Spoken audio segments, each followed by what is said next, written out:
Hi, today I'm going to contain this plant here.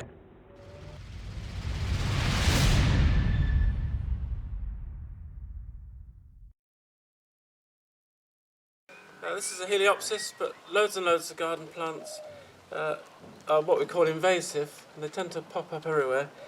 And if you're not careful, before long your border's dominated by one or two things. So you can see that it's starting to spread, it's getting into the lawn. So I'm going to contain this with something we've got lying around.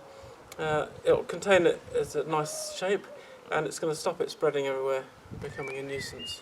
So I'm going to use this container here. It's an old compost bin that we don't need anymore. It's nice and wide. I think that's a bit too wide, so I'm just going to cut a section out of the middle here. It needs to be maybe 30 centimetres deep so that roots can't get underneath, and make it nice and easy to dig.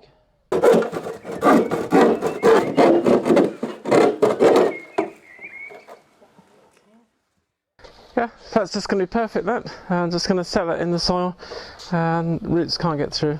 So, first step, just going to dig all this out carefully and just lay it on one side, and then we can work on the ground that's left.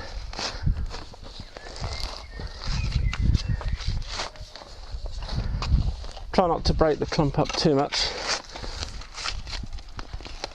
It's a good time of year to do this.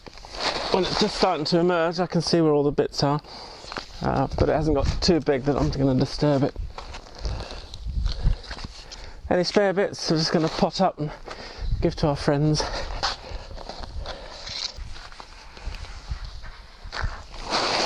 Yeah, so that's a typical piece there.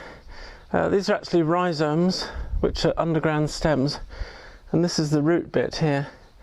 So these tend to travel quite shallowly, so the container we're going to put in doesn't have to be that deep, but deep enough so they don't go underneath.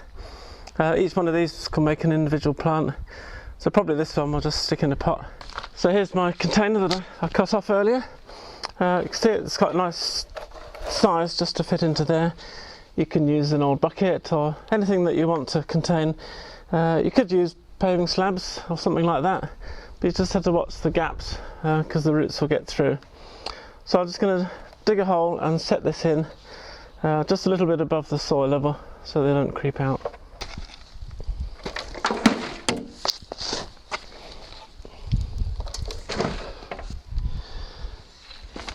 If you get down to subsoil, which is it changes different colour, it can be clay or sand, you need to put that separately because that can go at the bottom. You don't really want to mix it in with the topsoil, which is where all the goodness is. Have another go.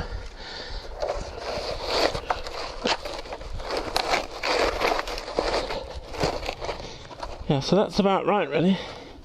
Just wants to be sticking up a little bit. Doesn't want to be unsightly, of course, but we don't want those roots escaping.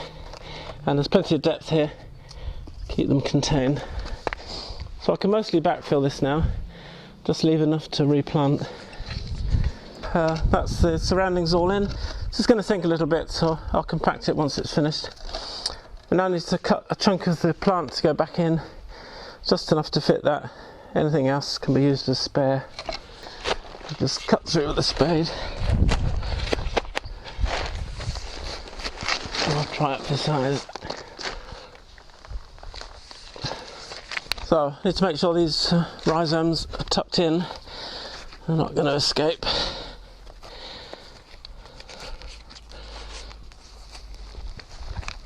I'm going to plant it a little lower than it was.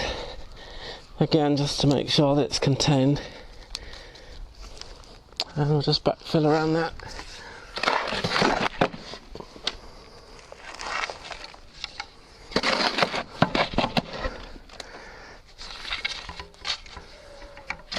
And again, doing this in the spring is great because you've got something to see, you're not covering it up. But also it's not going to affect the plant too much for this growing season. Just give it a rub and all the shoots come up. And that's it. We've contained this plant that's going to spread everywhere.